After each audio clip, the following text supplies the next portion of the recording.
Salutations, c'est Discard et aujourd'hui on va parler de Humanity. Ça fait un petit moment que je vous ai pas sorti de vidéo, d'ailleurs j'en ai même pas sorti en janvier, donc là normalement je devrais vous dire bonne année, sauf qu'il paraît qu'en février c'est trop tard, en février on dit plus bonne année. Bon, je vous le souhaite quand même, hein, je vous souhaite une bonne année. Je sors pas beaucoup de vidéos parce que vous le savez, bon ma chaîne n'est pas monétisée, pour moi YouTube c'est un hobby, hein. Je fais des vidéos quand j'ai envie, quand j'en ai l'occasion, et voilà. Il faut aussi que j'ai quelque chose à présenter, et j'achète nettement moins de jeux en ce moment. Je sais pas si c'est moi ou qui ai des goûts qui changent, ou vraiment ce qui sort en ce moment ne m'intéresse vraiment pas. Il faut dire que je regarde un petit peu tout ce qui sort et je juge peut-être un petit peu vite, hein. Je regarde le plateau me plaît pas, je zappe, et voilà, je fais ça vite fait. Et en ce moment, vraiment, il y a rien qui me plaît. Mais quand Humanity est sorti, il m'avait quand même tapé un petit peu dans l'œil.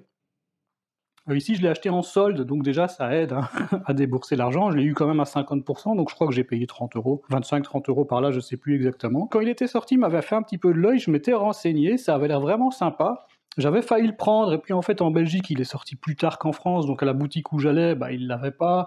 Puis au moment où ils l'ont eu, bah, j'étais passé à autre chose, et il m'intéressait plus, enfin il m'intéressait moins, surtout d'après les critiques que j'avais vues qui disaient que la meilleure configuration c'était vraiment pas la configuration à 2, et moi c'est la configuration que j'utilise le plus, donc j'étais passé à autre chose. Mais là, bon, je me le suis pris. Pour l'instant, je n'ai fait qu'une seule partie, mais il se trouve que cette partie, on l'a jouée à 2, et j'ai pas trouvé ça si mal que ça. Alors, on s'est bien rendu compte que 2, c'était clairement pas la meilleure configuration, mais ça marche quand même. Il y a quand même des petites strats qui sont possibles à 2 qui ne le seraient pas si on serait à 3 ou 4 joueurs. Donc, la partie s'est bien passée. Le matériel de jeu, j'ai pas grand chose à dire, je parle bien du matériel de jeu, parce que bon, dans un jeu, il y a quand même 2 matériels à juger, j'ai envie de dire. Bon, on a le manuel, qui est cartonné, qui n'est pas qu'un manuel, hein. La moitié à peu près du bouquin, ce sont les règles du jeu. Ensuite, on a une histoire, on a comme un roman. Donc c'est un jeu d'anticipation, donc c'est de la science-fiction, mais c'est de la science-fiction possible. En fait, ici, on parle du fait qu'on a déjà exploré une lune de Saturne, c'est Saturne, je sais plus, bon, Titan. On a exploré Titan, hein, on est passé devant avec un satellite, on a pris des photos. On s'est rendu compte que là-dessus, il y avait des lacs de méthane, hein, puisqu'il fait moins 180 degrés, donc le méthane se trouve à l'état liquide. Et autant sur Terre, on a des lacs et des rivières d'eau, et bien sur Titan, c'est du méthane, et donc ça intéresse beaucoup. Voilà, c'est intéressant, il y a moyen de se faire du blé, donc tout de suite c'est intéressant. Donc il y a des projets de construire une base scientifique scientifique pour commencer sur Titan, pour ensuite être en mesure d'exploiter tout ce méthane.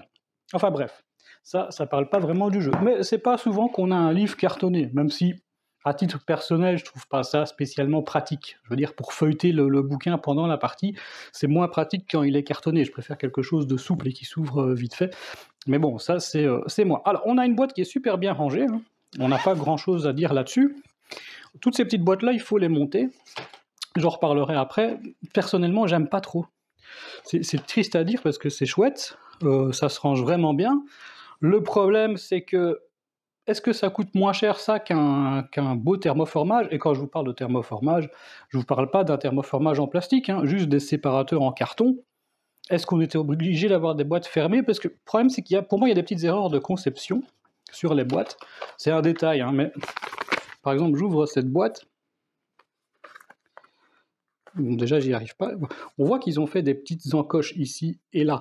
Je comprends qu'on fasse des encoches dans le fond de la boîte pour bien la bloquer.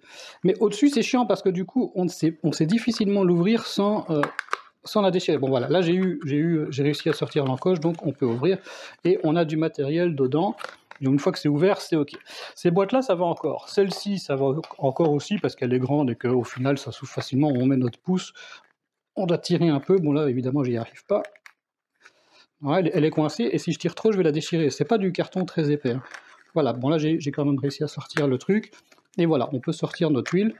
Je vais pas la refermer parce qu'on en aura peut-être besoin. Je vais pas vous expliquer les règles, hein, mais quand même des petits détails, des petites strates qu'on a trouvées. Les boîtes des joueurs, vraiment, ça c'est une catastrophe, hein, parce que là, j'en ai pris une au hasard. On ne sait pas où est le dessus, où est le dessous, parce qu'elles sont faites pareil des deux côtés. On va essayer de l'ouvrir. Bon, ici, il se trouve que j'ai eu le coin directement, elle était mal fermée, donc ça va. Je vais vous montrer la boîte verte qui était coincée, que j'ai pas réussi à ouvrir quand j'ai voulu jouer. Donc on voit qu'ici, elle est déjà un peu abîmée. Elle n'est pas déchirée, je pense pas, mais l'encoche est pliée. Et là, par exemple, là, je sais pas la sortir, hein. Si je tire, on voit que c'est coincé. il faut vraiment que je la torde. Et on voit ici c'est plié, on va la remettre. Voilà, donc ces boîtes-là, j'aime vraiment pas. Ça, c'est le matériel qui est lié au joueur. Donc quand on commence une partie, on choisit notre joueur. Bon, là, j'ai le joueur vert. On prend cette boîte-ci. On a une autre boîte ici, je vais la sortir, c'est pas nécessaire. Mais... Enfin, si, c'est nécessaire. Voilà, on a un petit sachet avec le reste de ce matériel. Alors, en plus des figurines, il y a des petits jetons en carton et en acrylique. Je vais vous montrer ça. Hein. On en a deux comme ça. Il y en a un autre qui est rectangulaire pour les points de science. C'est un très beau jeton qui est transparent, donc on voit le chiffre qui est en dessous. Ça se remarque peut-être encore mieux sur celui de science. Ouais, celui de science, ça se voit encore un peu mieux. Donc sur le plateau de scoring, on n'a pas besoin de déplacer ce truc pour voir le chiffre qui est en dessous. Mais en même temps, est-ce que c'est nécessaire? On peut déplacer le jeton ou on peut donner une forme avec un trou au milieu du jeton pour voir ce qu'il y a en dessous. Est-ce que c'est nécessaire d'avoir des jetons en acrylique? Bon, je vais pas me plaindre. C'est agréable à jouer. Tout ce qui est matériel de jeu, c'est impeccable. J'ai rien à dire, les figurines sont grandes. C'est juste des pions, hein. Ça pourrait juste être des meeples que ce serait la même chose. Elles sont grandes, elles sont très bien faites. Et alors on peut venir mettre dessus un petit chiffre ici pour indiquer le nombre de points d'action dont ce personnage dispose. Et ça tient, bon c'est pas emboîté évidemment, si je retourne la figurine ça va tomber, mais c'est très pratique. En plus c'est recto verso, donc quand on fait évoluer notre personnage, boum, on n'a qu'à retourner le petit token. Donc ça c'est vraiment chouette. Bon, cette boîte-là, bien sûr, c'est à moi, vous la reconnaissez, c'est une boîte de chez Action, du loisir créatif, idéale pour ce jeu-là. Elle rentre parfaitement là-dedans, et on peut mettre tous les petits sachets de figurines autour, donc c'est nickel, et chaque jeton est séparé, donc c'est ok. On a le plateau central, enfin le plateau central, qu'il faut pas mettre trop au centre non plus. Alors, il faut le monter, celui-là. Il se déplie pas, on n'est pas sur un plateau comme dans The Loop qui a la même forme à peu près et qui se déplie. Ici, il faut le monter. Alors, on peut pas se tromper, hein, je vous montre. Donc c'est un puzzle, mais si j'essaye d'emboîter ça ici, bah, on voit qu'il y a quelque chose qui cloche. Hein. Donc celle-ci, elle ne va pas là, elle vient ici. Celle-ci, elle ne va pas là, hein, ça ne rentre pas, donc elle vient ici. Et enfin, on a la dernière pièce. Voilà, on a une partie du plateau. Ensuite, on a cette partie ici. Donc en dessous, il y a un petit rond qui est collé, qui était déjà collé, hein, qu'on vient mettre ici. Voilà, et ça rentre dedans. Et donc cette partie-là pivote. Bon là, j'ai été un peu brutal, il est sorti, mais quand on y va doucement, il n'y a pas de problème. Sur ce plateau, il va y avoir des tuiles. Je vais ressortir ma boîte avec les tuiles. On va donc avoir des tuiles d'expérience qui vont venir ici. Donc ça, c'est des tuiles d'expérience scientifique, je reviendrai là-dessus après. Et on va aussi avoir des tuiles de modules qu'on va pouvoir récupérer pour mettre dans notre base. Comment ça se passe? Je vous disais, ça, il ne faut pas le mettre trop au centre non plus, parce qu'en fait, ici, on va avoir notre base. Chaque joueur va avoir sa base devant lui. Donc ça, on ouvre le paquet d'un joueur. Là, on avait ouvert le paquet vert, donc je vous montre le paquet vert. Et on a une aide de jeu. Oui. On a aussi ce plateau-ci qui vient sur le côté. Et au bout, là-bas, ici, on va mettre... Là, on va placer des rovers face visible, plus les piles des rovers face cachée qui vont remplacer ceux qu'on aura pris. Plus ici, on va mettre des points de science. Comme je dis, je ne rentre pas dans le détail des règles, mais c'est pour que vous puissiez juger un petit peu de la place que prend le jeu. Et donc, on a une aide de jeu qui est un cache. Personnellement, j'aurais préféré simplement une carte pour l'aide de jeu. Ça va servir de cache, non pas pour cacher notre base, donc ça veut dire que non seulement notre base sera là, mais il va falloir prévoir un espace à côté pour cacher nos points de science qui ressemblent à ça et qui de toute façon ne sont pas recto verso. Donc, ça veut dire que simplement on les aurait mis devant nous face cachée, l'adversaire ne peut pas dire exactement combien on en a. Là on a l'impression que j'en ai 2, eh bien non, en réalité j'en ai 4. Donc ça, le petit cache là, je suis pas pour, ça prend beaucoup de place, par contre l'aide de jeu est plutôt claire. Et on a l'explication du comment on construit notre base au départ. Donc, en suivant ce petit schéma, on voit qu'on a un obstacle ici avec un 3 qui est orienté vers le bas, donc on met le 3 vers le bas. On a un module orange, peu importe lequel, avec le 1 en bas. Un module bleu avec, pareil, le 1 en bas. Voilà, on va mettre ça comme ça. Là, vous voyez encore l'aide de jeu, ouais, un petit peu, c'est bon. On a encore un module orange à côté avec le 1 en bas. Un obstacle avec le 3, un autre obstacle avec le 3, et enfin le dernier module orange avec le 1. Là où le jeu est vraiment bien foutu, c'est qu'on n'a pas de lancer de dés, on n'a pas de cartes, on n'a pas 50 000 tokens pour dire de combien de ressources on dispose. En fait, on regarde toujours le chiffre qui est en bas, celui qui est à l'endroit. Là, par exemple, je dispose de 1 de méthane. Voilà. Si je veux produire du méthane, je vais venir tourner cette tuile. Maintenant, j'ai 2 de méthane. Voilà. Si je dépense mon méthane, que là j'en dépense 2, je tourne dans l'autre sens, et là, j'ai 0 de méthane. Bon. C'est assez clair, c'est bien foutu. Les obstacles, c'est à peu près pareil. En fait, il a 3 points de résistance. Cette petite icône-là, en forme de petite pointe, ça veut dire que ça demande 1 point d'action pour le tourner dans ce sens-là. Donc si je dépense 3 points d'action, je vais faire 1, 2, 3. Là, l'obstacle saute, et en plus de ça, je vais gagner 3 points de science. Alors je dis science, il y a 2 sortes de points, parce qu'il y a un compteur de points ici, où on va avancer sur cette piste, et il y a aussi les pions de science qu'on cache derrière notre panneau. Bon, peu importe, ça ne change pas grand-chose. Donc ça, c'est vraiment chouette, pas de matériel à outrance. Par contre, la base va grandir. Donc là, elle est toute petite. Au début, on va peut-être se contenter d'enlever les obstacles, parce que déjà, ça rapporte des points de science, et en plus, ça nous permet de débloquer des emplacements qui vont être intéressants, puisque si je regarde les fameux rovers que j'ai pas placés tout à l'heure, je vais juste en sortir 2-3. Voilà, le premier que je sors, il me rapporte 3 points de victoire si j'arrive à aligner 4 modules orange adjacents. Voilà, tout simplement. Donc, on voit que si je retire, par exemple, celui-là, ou celui-là, je retire ça, et j'arrive à venir placer un module orange ici, j'en ai déjà aligné 3. Donc si j'en rajoute un ici, voilà, j'ai le 4e. À la fin de mon tour, si je remarque que ce truc-là est terminé chez moi, je le prends et je marque 3 points de victoire. Ici, par exemple, celui-ci, c'est la même chose, mais c'est aligné 3 modules bleus. Les modules bleus sont plus rares. Ou celui-ci, c'est 4 modules bleus, mais pas forcément adjacents. C'est une grosse source de points de victoire. En tout cas, moi, dans la partie qu'on a jouée, c'est avec ça que j'ai gagné. J'ai remporté énormément de rovers, donc j'ai eu beaucoup de chance. Alors, comment ça se passe? J'ai pas mis les petits astronautes. Je vais remettre l'obstacle, même si c'est pas très important. On a donc un astronaute ici, on en a un autre qui est ici. On n'a pas le choix, hein, c'est vraiment imposé, on le voit dans notre aide de jeu, ils sont là, on voit qu'ils ont 2 points d'action. Et on en a un troisième, je vais quand même lui mettre son petit point d'action, qui est quelque part autour de ce plateau. Alors, le premier joueur sera celui qui sera le moins avantagé. Si on joue à 2, le deuxième joueur aura son personnage ici, et le premier aura son personnage ici. On le voit, bon, c'est pas grave.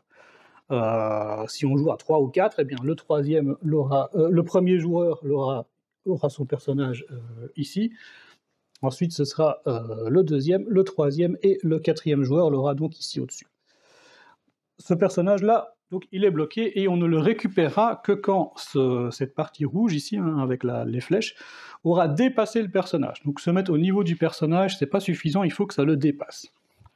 Alors les petites strates qui sont possibles quand on est à 2, il faut savoir que quand on... Alors, ça nous coûte pas grand-chose les modules, enfin pas grand-chose, façon de parler. Ce que je veux dire par là, c'est que on va devoir envoyer un de nos personnages chercher le module.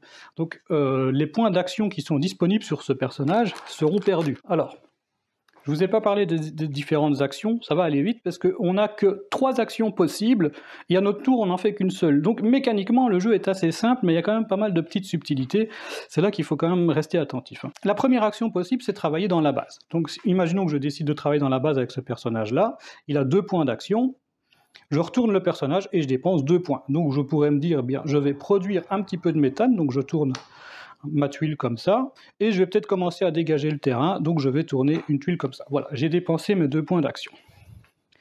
Deuxième action, c'est d'aller chercher un module. Dans ce cas-là, on prend un personnage, mais dans ce cas-là, on perd les points d'action qu'il y a dessus.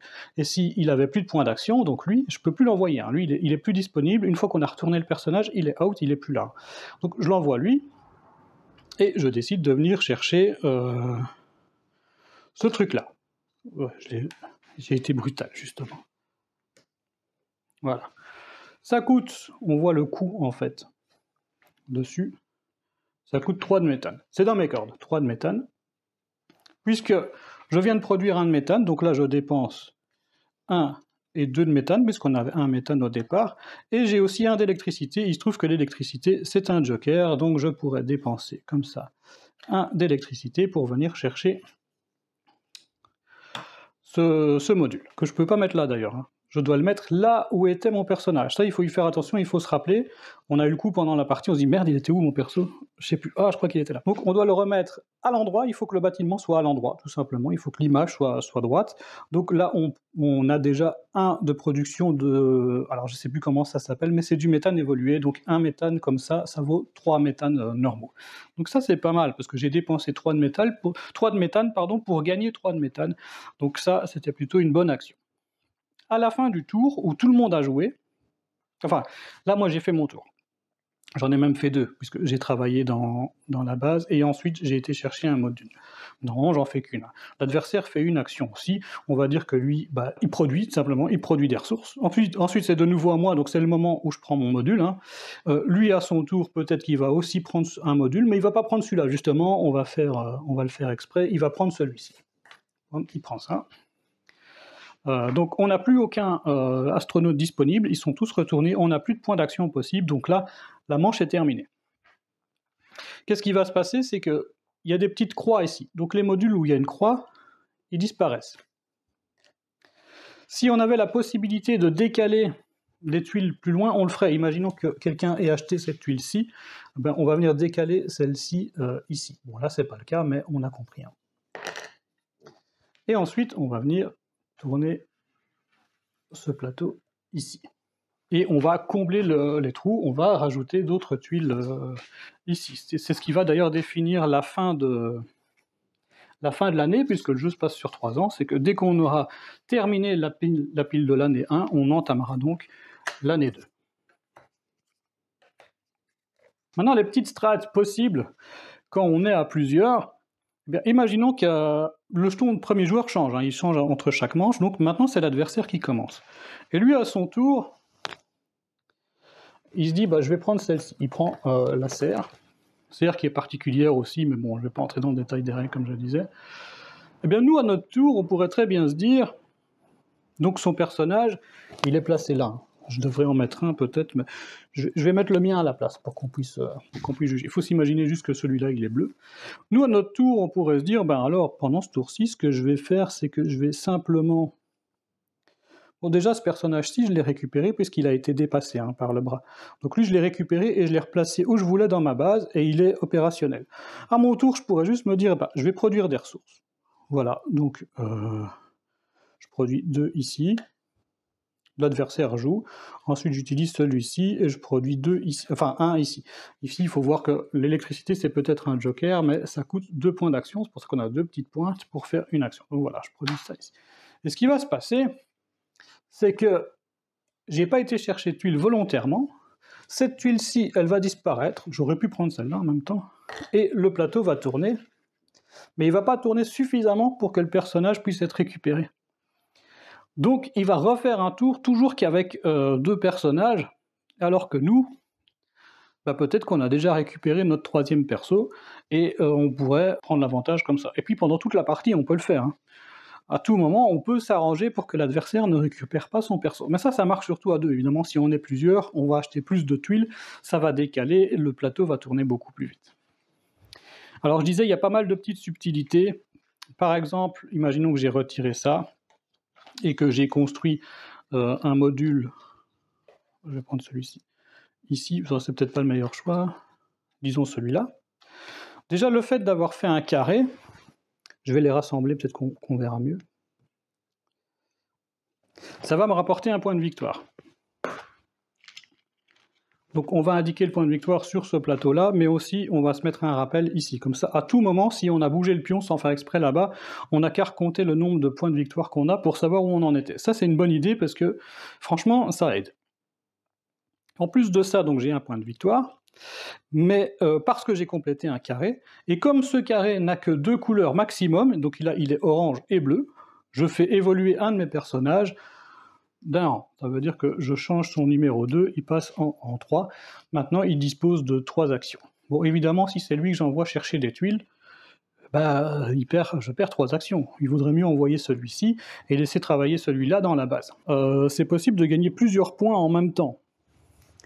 Imaginons qu'on soit dans une situation où on avait quelque chose comme ça. Là, il n'y avait pas de tuiles.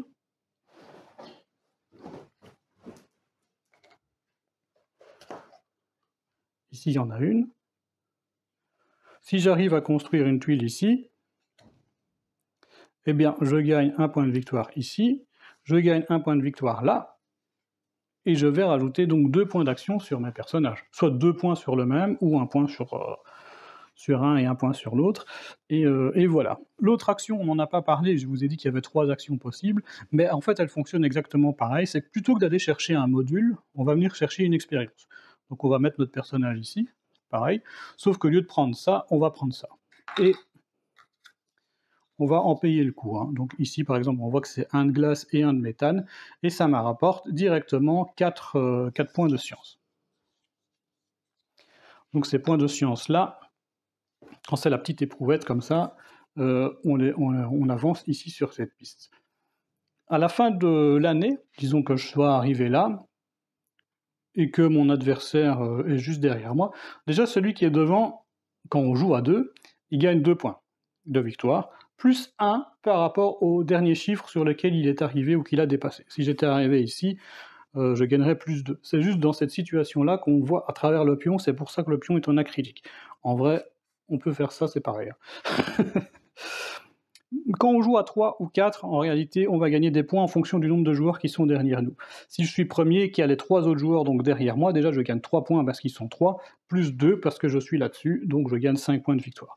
Le dernier, malheureusement, s'il n'a pas dépassé le premier 1, il va rien gagner du tout. Il ne faut pas trop compter sur une mécanique de rattrapage dans ce jeu-ci, même si, quand on a joué notre partie, moi j'étais mal parti, enfin je pensais être mal parti parce que j'ai mal placé un astronaute dès le début, je ne l'ai pas récupéré suffisamment vite. Pendant ce temps-là, l'adversaire, lui, il jouait et il s'arrangeait pour que le plateau ne tourne pas trop de façon à ce que je ne puisse pas récupérer mon personnage.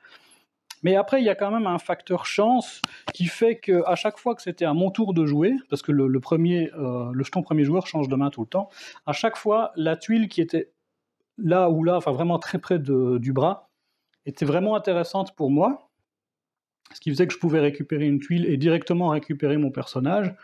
Et c'est comme ça que j'ai réussi à terminer pas mal d'objectifs là sur les rovers, et j'avais plein de points de rovers. Et puis surtout, les tuiles que je prenais étaient des tuiles qui intéressaient aussi mon adversaire, donc d'un autre côté, je l'empêchais de faire ces tuiles. Il y a des petites strates aussi, par exemple, si je récupère ce personnage-là, enfin cette tuile-là, il faut essayer d'épuiser d'abord nos personnages au maximum, parce que quand on récupère cette icône-là, tous nos astronautes qui sont dans la base, on les retourne à nouveau et on peut refaire des actions avec. Vraiment, ils étaient épuisés, hop, Red Bull, fini. Ces bâtiments-là, ils s'emboîtent.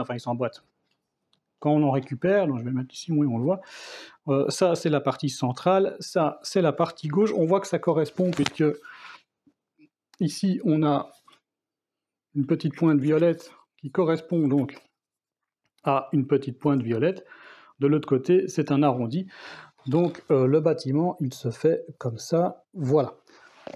Quand on construit le premier bâtiment, on gagne les bonus qui sont dessus, mais c'est tout. Quand on construit le deuxième, on gagne les points qui sont dessus, plus 1 point de victoire. Quand on fait le troisième, on gagne les bonus qui sont dessus, plus 2 points de victoire. Donc ça peut être intéressant. Les serres fonctionnent à peu près de la même façon. Les serres, elles viennent dans notre base. Une fois qu'on en a construit une, on peut en construire une autre adjacente, à condition qu'elle soit différente. Donc là, j'ai une serre, on va dire octogonale, celle-ci est rectangulaire. Celle-ci m'a rapporté 1 point de victoire dès que je l'ai construite. Celle-ci m'en a rapporté 2, donc là, je suis déjà à 3 points de victoire. Il existe une autre serre, elle est là. Une serre ronde, si j'arrive à la mettre de façon adjacente, elle va me rapporter 3 points de victoire. Donc c'est vraiment intéressant. Par contre, je ne peux pas rajouter une serre qui existe déjà dans un groupe de serres. Si maintenant je chope une serre ronde, je ne peux pas venir la mettre ici, puisqu'il y en a déjà une dans le groupe. Donc il va falloir que je la fasse ailleurs et que je mette un autre groupe de serres. Donc ça aussi, ça peut rapporter des points de victoire. Évidemment, il y a des objectifs qui sont liés aux serres, et voilà. On va regarder un petit peu d'autres objectifs comme ça, vite fait. J'en ai ressorti quelques-unes. Ben là, voilà. Ici, il faut avoir 3 bâtiments, mais c'est pas n'importe quel bâtiment, hein. On voit que c'est celui avec l'arrondi, donc c'est 3 bâtiments de droite. On ne doit pas forcément terminer les bâtiments, on doit juste avoir celui de droite 3 fois. Donc commencer 3 lignes de bâtiments, et là ça rapporterait 3 points de victoire. Celui-ci, il faut avoir 4 bâtiments, pas forcément adjacents, je ne pense pas qu'ils produisent des protéines. Donc les insectes, c'est les protéines, le bidon, c'est des protéines concentrées. On a un récap de toutes ces tuiles dans le manuel, heureusement, puisque l'iconographie est claire, mais bon, il faut quand même la connaître, quoi. Mais là, de ce que je disais, donc c'était des bâtiments qui produisaient des protéines. On va voir ça tout de suite, est-ce que je me suis trompé? Donc ça nous dit avoir au moins 4 pictogrammes insectes et ou préparations protéinées représentées sur ces expériences réalisées. Ah oui, c'est sur les expériences, donc je me suis quand même trompé. La petite forme ici, c'est donc la forme de ces bâtiments-là, hein, c'est ces bâtiments-là. Et donc il faudrait avoir 4 icônes brunes. Là, pour l'instant, j'en ai que 2, donc celle-ci, je ne peux pas la réaliser. Ici, c'est 4 tuiles alignées, mais diagonalement. Si je ne dis pas de bêtises, c'est ça. C'est bien ça. Donc, avoir une ligne diagonale d'au moins 4 tuiles de modules adjacentes, quelle que soit leur couleur. Alors, l'adjacence, normalement, ça ne prend pas la diagonale, hein. Quand on doit être adjacent pour tous les objectifs, en général, c'est orthogonalement. Ici, c'est vraiment une exception, donc il faudrait que j'arrive à construire quelque chose ici, ou autre chose là-bas en bas, mais ça va être plus compliqué, hein, du coup, puisque si je veux construire quelque chose ici, vu que je ne peux pas construire en diagonale, je vais devoir construire ici pour ensuite pouvoir construire là. Tandis que là, je peux construire ici, à côté de la serre, et je remplis cet objectif-là. À la fin de mon tour, quand je vois que j'ai terminé cet objectif-là, je peux aller chercher le petit bonus. Voilà, donc les petites subtilités à se rappeler, c'est vraiment que quand on termine un carré, on gagne un point de victoire, mais surtout que si le carré ne prend que 2 couleurs maximum, eh bien, on améliore un personnage. Ça veut dire que dans ce cas-ci, ici, j'ai aussi terminé un carré, mais on voit qu'il y a de l'orange, il y a du vert et il y a du bleu. Eh bien, oui, je vais gagner un point de victoire qui va venir ici. Par contre, je ne vais pas améliorer de personnage. Donc peut-être que dans notre base, il faut s'arranger pour faire certains secteurs. D'autant plus qu'on a des tuiles qui sont quand même ultra intéressantes. Là, j'en ai pas sorti, mais en fonction de leur placement, si, imaginons que ce soit un bâtiment orange, s'il est adjacent à plusieurs bâtiments orange, il va me rapporter plus de points de victoire. Et si on vient encore rajouter des bâtiments orange à côté, on peut encore en marquer. Donc il y a des trucs vraiment intéressants, mais il faut avoir prévu une base un petit peu en fonction, quoi, hein. Ça m'a un petit peu rappelé, pour ceux qui connaissent ce jeu, Space Gate Odyssey, où il faut aussi construire une base. Mais là, c'est dans le but de téléporter des astronautes sur d'autres planètes, mais on doit aussi construire une base avec différents secteurs de couleurs, parce que sinon on a difficile à déplacer nos personnages. Bon, ici on n'a pas de déplacement, mais pour certains objectifs c'est un petit peu le même système. Voilà, donc ce qu'on a pensé de la partie, quand même, globalement, au début il y a eu les explications, ça s'est bien passé, c'est facile à expliquer, hein. Donc comme je vous rappelle, il n'y a que 3 actions possibles: travailler dans la base, récupérer un module ou faire une expérience, qui est en fait la même chose, ça fonctionne de la même manière, et on fait qu'une seule action. Donc je fais une action, je travaille dans ma base, hop, c'est à l'adversaire. Il travaille dans sa base, hop, c'est à moi. Je vais chercher une tuile, je la pose dans ma base là où était mon astronaute, ensuite c'est à mon adversaire. C'est mécaniquement très simple. Les petites subtilités, donc les points de victoire quand on fait un petit groupe de 4, les points de victoire qui sont liés aux serres, les points de victoire qui sont liés à ça. À chaque fois, à la fin de notre tour, on vérifie si on n'a pas rempli un objectif sur les rovers. On n'oublie pas aussi de prendre le petit point de science qui lui est associé. Mécaniquement, c'est simple, donc l'explication des règles se passe très bien. La première année passe très vite, on est très rapidement à la deuxième, et évidemment, à la deuxième, les bâtiments commencent à coûter plus cher. Par contre, on est capable de produire plus. On a normalement nos 3 astronautes de disponibles, donc on peut travailler plus vite. En plus de ça, peut-être qu'on les a déjà améliorés, donc ça se passe plutôt bien. C'est vrai qu'à un moment donné, on se dit, il y a une petite longueur. Nous, on a fait la partie avec l'explication des règles et tout, on a mis un petit 2 heures, peut-être un peu moins. Sur la boîte, ils disent 1h30, donc c'est correct. Si on joue à plus qu'à 2, bah, ça va pas être plus long puisque l'achat des tuiles va aller plus vite, et c'est ça qui définit la fin de la partie, hein. Donc une fois qu'on a terminé toutes les tuiles, c'est même pas quand on a acheté toutes les tuiles de l'année 1, c'est quand on a besoin de piocher une tuile dans la pile de l'année 1 et qu'il n'y en a plus, on passe à l'année 2. Et ensuite pareil pour l'année 3. Donc c'est vrai que la deuxième année est peut-être un peu longue, ou alors la troisième.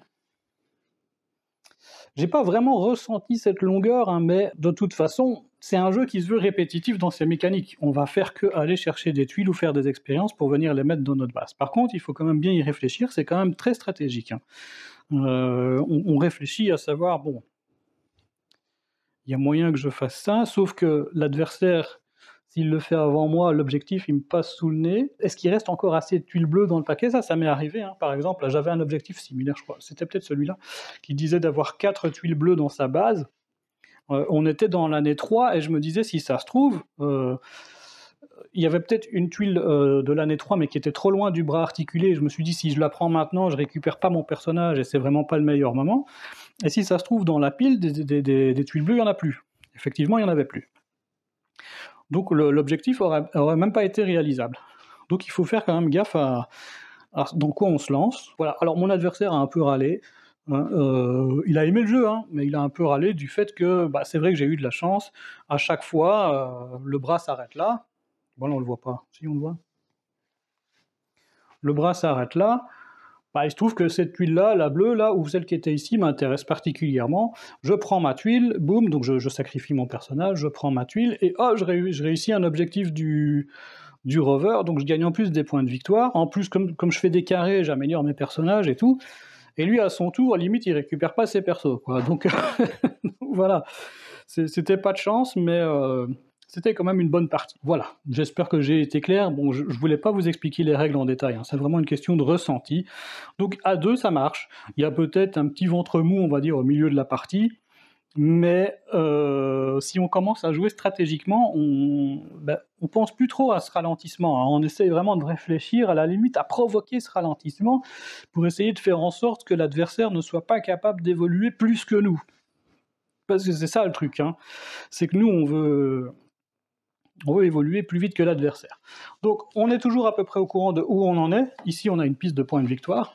Donc à chaque fois qu'on gagne des points de victoire, tous ces petits 1 là, 1 ou 3, hein, il y a des bâtiments qui rapportent directement, on avance sur cette piste. Cette piste-là va nous rapporter des points d'expérience scientifique qu'on va cacher derrière notre panneau ici. En fin de partie, chaque point de science, hein, ces points-là, rapportent un point de victoire.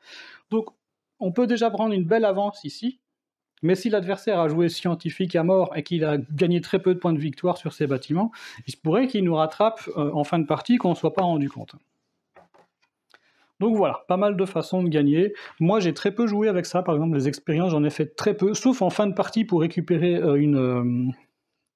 un rover, d'autant plus que quand on a cette icône avec le temps, en plus j'avais un bâtiment qui était capable de produire du temps, enfin produire du temps, façon de parler. Quand on gagne cette icône-là, on voit que c'est un 2 dessus, ça veut dire que quand on construit ce bâtiment, je peux reculer mon personnage de 2 cases pour le rapprocher donc du bras articulé, ce qui fait que je peux m'arranger quand même pour récupérer des tuiles qui sont loin, tout en récupérant mon personnage assez vite. Ah, il y a des strats, hein, il y a quand même des strats. Voilà, c'est tout ce que j'ai à dire pour le moment. Si vous avez des questions, écoutez, n'hésitez pas. J'ai parfaitement conscience que j'ai tendance à faire des vidéos qui sont extrêmement brouillonnes, qui sont pas du tout préparées, hein. Je fais ça, vraiment, je sors le jeu, sors la caméra, c'est parti, hein, il n'y a rien d'écrit. Mais bon, c'est pas grave. Après tout, je le fais d'abord pour moi. Voilà, sur ce, je vous souhaite une bonne journée, une bonne soirée, un bon amusement, et on se retrouve bientôt pour une prochaine vidéo. Salut!